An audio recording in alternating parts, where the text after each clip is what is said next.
What if everything you think is real, your body, your thoughts, your surroundings, is simply the dance of two cosmic forces forever twirling in silence behind the scenes of your life? What if you are not merely a person in the universe, but a pulse of it woven from consciousness and energy, Shiva and Shakti forever entangled? For thousands of years, mystics, sages, and seekers have whispered of a reality far deeper than what the eyes can see. A truth that doesn't just exist out there in the cosmos, but burns quietly within you, waiting to be remembered. The ground of being, consciousness and its power.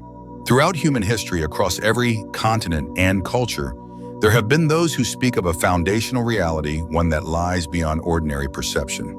Not something we can measure with science or prove in a laboratory, but something more essential. Something we know in moments of stillness. This ground of existence is not a theory. It is the very field from which everything arises. In the rich and poetic philosophy of Kashmir Shaivism, this fundamental ground is described through the interplay of two inseparable principles, Shiva and Shakti. Shiva represents pure consciousness, unchanging eternal awareness. Still, silent, boundless. Shakti is his inherent creative energy, dynamic, ever-moving, the power that animates all forms. Where Shiva is the space in which everything happens, Shakti is everything happening within that space. They are not two separate gods sitting across from one another, sipping tea in the heavens. No, they are the primordial pair always engaged in a sacred cosmic dance, the one witnessing, the other expressing. This dance gives rise to the stars, the galaxies, your heartbeat, your thoughts, everything. Unity beyond duality. Many traditions tend to lean in one direction, either toward the transcendence of the masculine principle or toward the immanence of the feminine. But Kashmir Shaivism doesn't choose one over the other. Instead, it affirms their non-duality. Shiva and Shakti are not separate. They are two aspects of the same ultimate reality, like fire in its heat, ocean in its waves, or silence and the sound that arises from it. But here's the challenge: how do you explain what exists before words? How do you speak about something that lies beyond speaking? And yet this paradox is precisely what lies at the heart of this philosophy. The universe itself is the result of Shiva and Shakti's eternal embrace. From their union, existence is born not just out there, but also within you. The inner map, 7 energy centers. This divine interplay of consciousness and energy doesn't just form the cosmos. It maps itself within your body as well through what ancient teachings describe as the 7 chakras, or energy centers. Now you might wonder, why 7? Why not 5 or 9? Interestingly, ancient spiritual systems across the world, Hindu, Buddhist, Sufi, even Christian mysticism independently identified this 7-fold structure. This convergence suggests these centers are not arbitrary. They are phenomenological observations, direct experiences of consciousness manifesting in distinct, layered ways. Each chakra is like a window, a lens through which reality is perceived. As we ascend through them, our perception shifts from dense physical matter to subtle, expansive awareness. Let's journey through these centers one by one. First center, survival and foundation. At the base of the spine, the first energy center anchors us to physical existence. Here, consciousness is contracted, tightly held in the belief that reality is solid and survival is everything. Some spiritual people dismiss this center as low or unimportant, but that's a mistake. Without this root, this grounding in the body and the material world, nothing else can unfold. It is like trying to build a temple in midair without laying the foundation. Ironically, those who claim to be too spiritual for basic human needs are often acting from fear and avoidance, not mastery. True spirituality includes the body. It honors all parts of the human experience. Second center, flow and creativity. As awareness expands into the second center located near the lower abdomen, perception becomes more fluid. Here we shift from rigidity to movement, from matter to emotion and sensation. This is the center of creativity, sexuality, fluid identity. Artists, dancers, and dreamers often live here. They perceive the world not as fixed, but as flowing, full of possibilities and emotion. But there's a shadow to this gift: emotional turbulence, weak boundaries, a tendency to lose one's center. Those attuned here often struggle with practical matters, getting lost in beauty and passion without structure. Third center, power and illusion. In the solar plexus, the third center burns like a sun. Here we encounter Maya, the power that creates illusion and multiplicity. This is the realm of personal power and ego. The sense of self becomes stronger. The ability to influence others grows. Many seekers get stuck here intoxicated by the illusion of control, and yet this center brings deep insight. It reveals the world as projection, not permanence. But it also tempts. How many so-called enlightened teachers have fallen here seduced by the very powers they believed they had transcended? Fourth center, love and vulnerability. When the energy reaches the heart center, true spiritual awakening begins.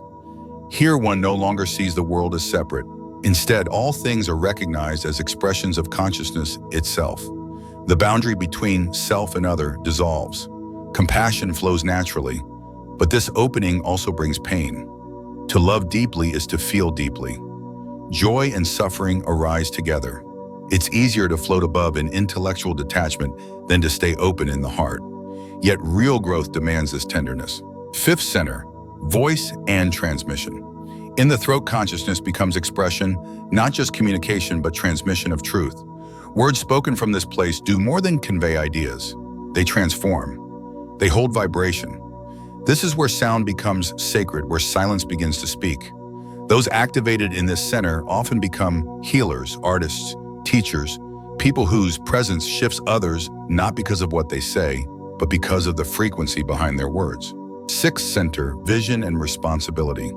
At the third eye, intuitive vision awakens. Reality is no longer perceived in fragments.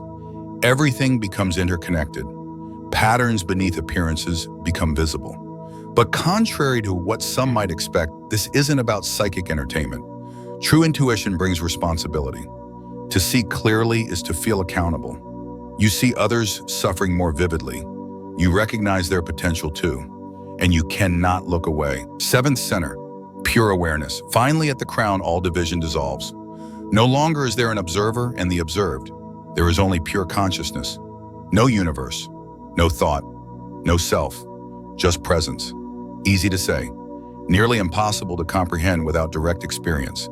This is where mind ends and awareness remains. Words cannot follow here. They only point, never arrive. Kashmir Shaivism reminds us spirituality is not about escape. It is about integration. Shiva and Shakti are not distant deities, but forces moving through your every breath, every feeling, every experience. You are not separate from the dance. You are the dance.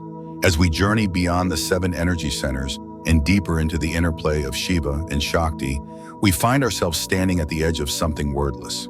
We've used language to navigate the inner world, but now paradoxically, we must use words to gesture toward what ultimately lies beyond them. Because some truths are not taught but felt. Kundalini awakening, the spark that ignites everything. At the very base of the spine, curled like a sleeping serpent, rests a dormant energy, Kundalini Shakti. Within her coils lies the potential for unimaginable transformation, the kind that doesn't just shift how you think but who you are. When Kundalini awakens, it doesn't simply enhance your current state. It reconfigures your entire being, physically, mentally, emotionally, spiritually. It cracks the shell of limitation and allows light to pour through places long forgotten. Unlike slower, gradual practices that offer measured spiritual growth over years, Kundalini awakening often strikes like lightning. Dramatic, unpredictable, potent, and yes, both a blessing and a challenge. Spiritual materialism, the ego in disguise. In today's spiritual marketplace, Kundalini has been turned into a product. Courses advertise full awakening in 1 weekend, or promise you'll unlock cosmic powers if you just buy their technique. Suddenly it becomes a race. My Kundalini rose higher than yours. But spiritual awakening is not a trophy. It's not another notch on your enlightenment belt. Authentic awakening does not cater to the ego. In fact, it often threatens it. When powerful energy rises, unprocessed emotional material, unconscious trauma, and suppressed fear come rushing to the surface. What was long hidden becomes impossible to ignore. Kundalini doesn't just awaken energy, she awakens truth. What really happens during Kundalini activation?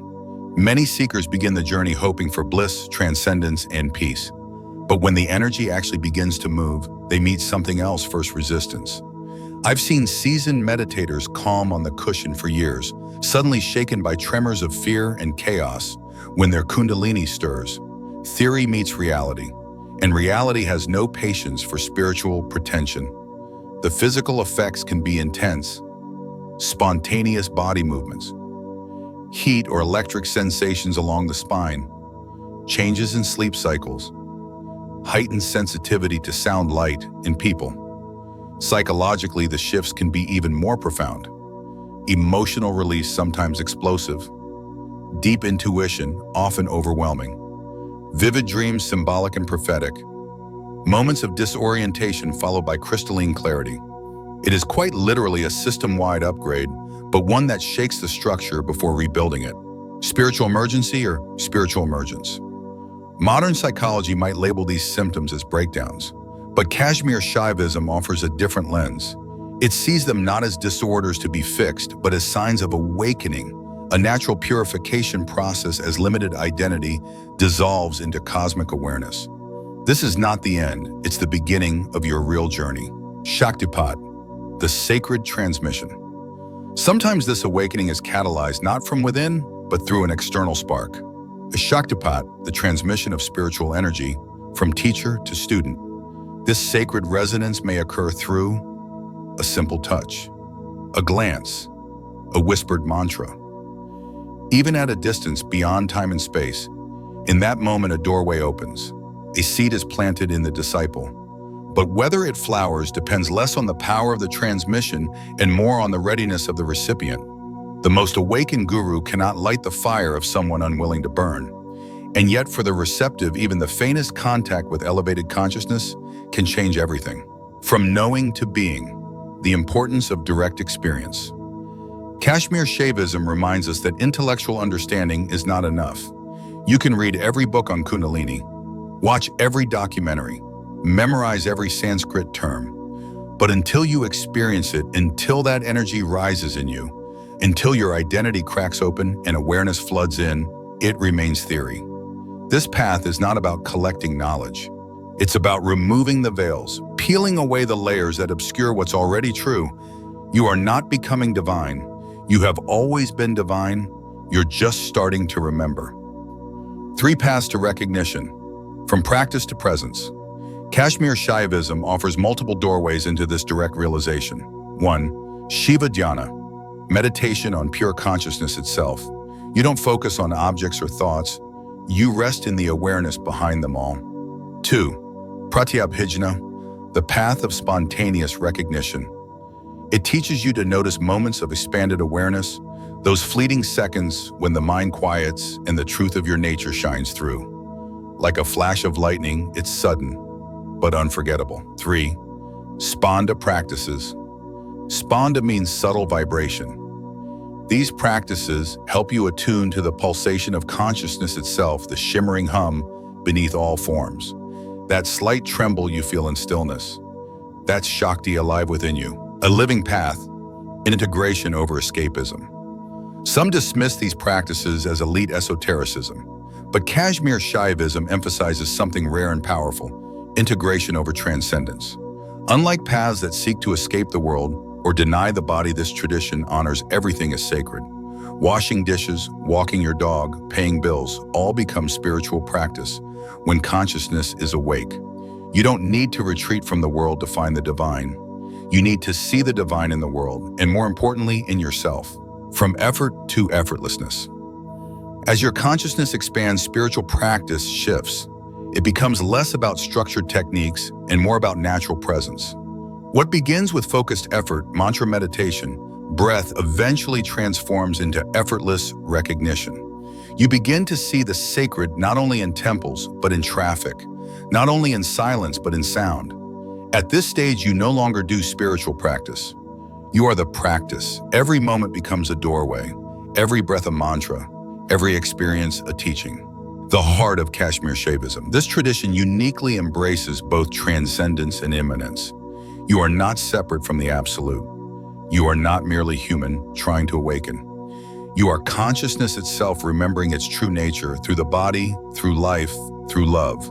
Kashmir Shaivism isn't about escaping the world. It's about seeing the world rightly as an expression of the same infinite awareness that looks out through your eyes right now. So if you're ready to walk the razor's edge between silence and song, between Shiva and Shakti, stay with us. Because this isn't theory, this is transformation. If this exploration into the divine dance between consciousness and energy has stirred something within you, I invite you to share your own experiences in the comments. Whether it's a subtle shift in perception or a full-blown spiritual awakening, your story matters. These personal accounts don't just inspire, they also serve as living confirmation of patterns that echo across traditions, cultures, and lifetimes. Increasingly, modern science has begun to catch up with what the mystics have always known. Something profound happens when consciousness begins to awaken. Studies now document measurable physiological and psychological changes during advanced states of meditation, shifts in brainwave activity, alterations in hormonal balance, and even modulation of the immune system. Still, skeptics continue to ask, aren't these just brain chemistry? Just neurons firing? Just chemicals swirling? But if spiritual states can be reduced to biology, then why not reduce ordinary consciousness in the same way? Is falling in love any less real? Because it can be traced to dopamine and oxytocin. The reductionist argument cuts both ways. If all experience originates in the brain, then all experience is equally valid, whether mystical or mundane. So how do we tell the difference between true spiritual awakening and mere imagination? That's where integration comes in. Temporary highs are easy. Lasting transformation is rare. Real awakening doesn't depend on being in a cave or temple. It doesn't disappear when you leave the yoga mat or the meditation cushion. Instead, it slowly becomes your default state. It seeps into daily life. It lives you. Signs of genuine awakening include spontaneous insight that arises without effort, a natural increase in compassion, decreased reactivity in stressful situations, clearer perception even amidst chaos, a growing sense of presence that doesn't waver. These are not achievements to be claimed. They are symptoms of expanded awareness. As the layers of limited identity melt away, what shines through is the universal self expressing uniquely through your being. Awareness doesn't climb a ladder. It expands in spirals. The journey through the energy centers isn't a rigid step-by-step process. It's not a video game level-up system. It's more like concentric waves spreading from a single drop in a still pond. You don't leave the earlier stages behind. You revisit them, only now you see them through higher vision. The root center doesn't vanish just because the third eye awakens. Instead, it becomes infused with the clarity and insight of higher awareness. The physical world still exists, but it no longer feels solid or separate. You begin to perceive it as permeable, as if light were shining through its very substance. The once familiar world now vibrates with hidden depth. It breathes, it listens. To the modern rational mind, this may all sound uncomfortably mystical. We've been trained to crave explanations that are clean, controllable, and free of paradox. But here's the twist. Even ordinary consciousness, the one reading these words, is still a complete scientific mystery. The so-called hard problem of consciousness continues to elude the best minds of our age. What is it that's aware of thoughts, of sensation, of experience itself? Modern neuroscience can map the activity, but not the awareness behind it. What if ancient traditions understood this all along? Kashmir Shaivism doesn't deal in vague enlightenment cliches. It offers specific, precise maps of how awakening unfolds, not just conceptually, but experientially. This tradition doesn't pretend the journey is easy. When Shakti rises rapidly, she meets resistance. These resistances are not just energetic, they're psychological, often rooted in trauma, shame, or fear buried deep within the subtle body. Where energy can't flow, pressure builds.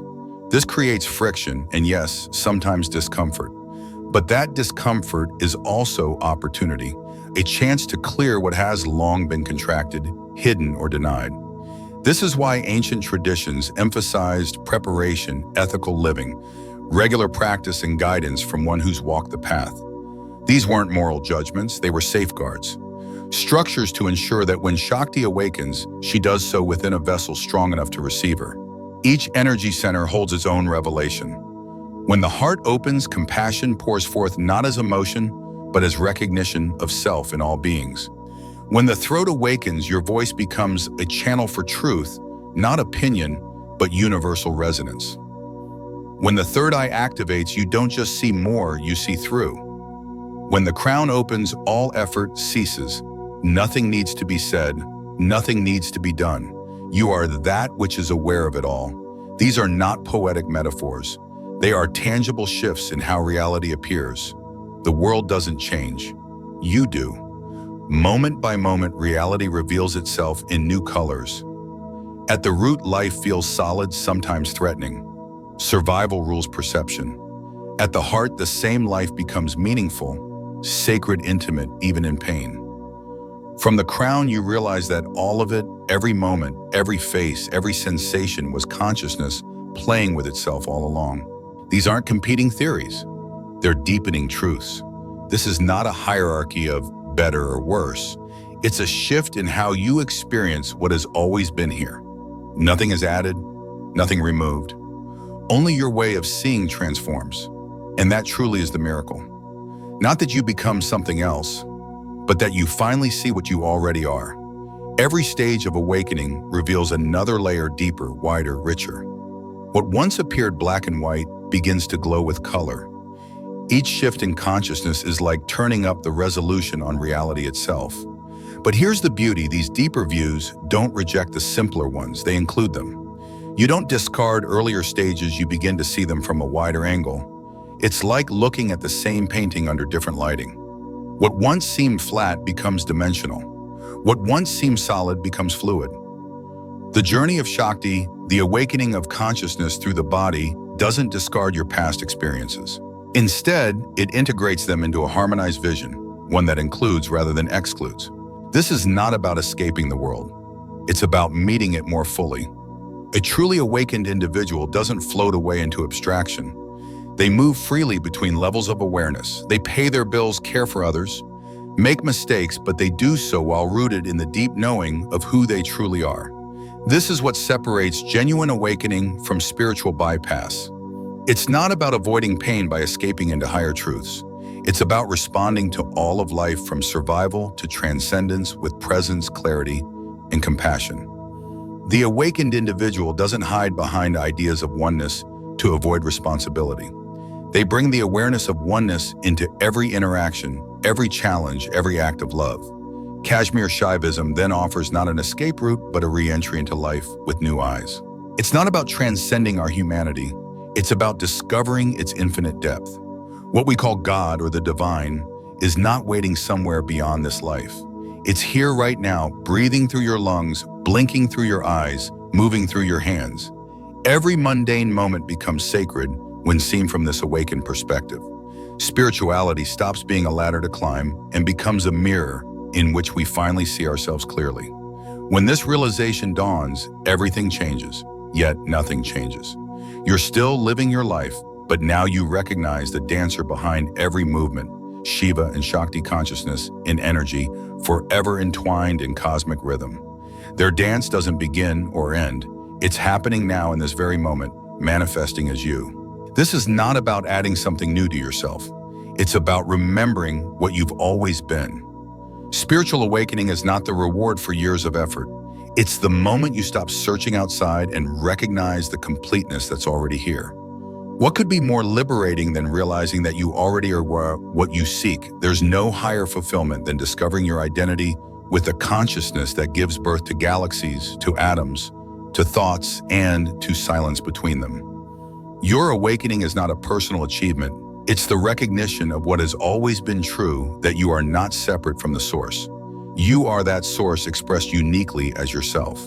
What happens when more of us remember this in a world fragmented by conflict and disconnection?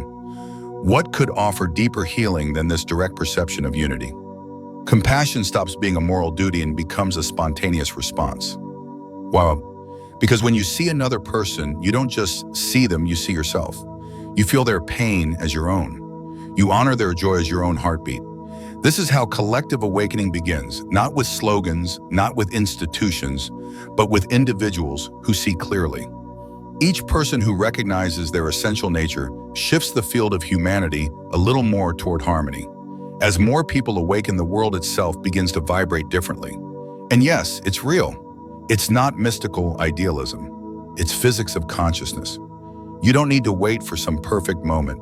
The invitation is always now. So what is the ultimate spiritual practice? It's not a mantra. It's not a meditation technique. It's not another course or another book. It's this, to recognize in this very moment that the awareness looking through your eyes was the same essence that births stars.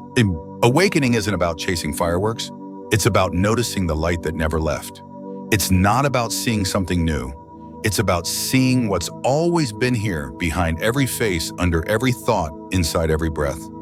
When you realize this, not just as an idea, but as living truth, you don't need to become anyone else. You don't need to achieve anything more. You already are that.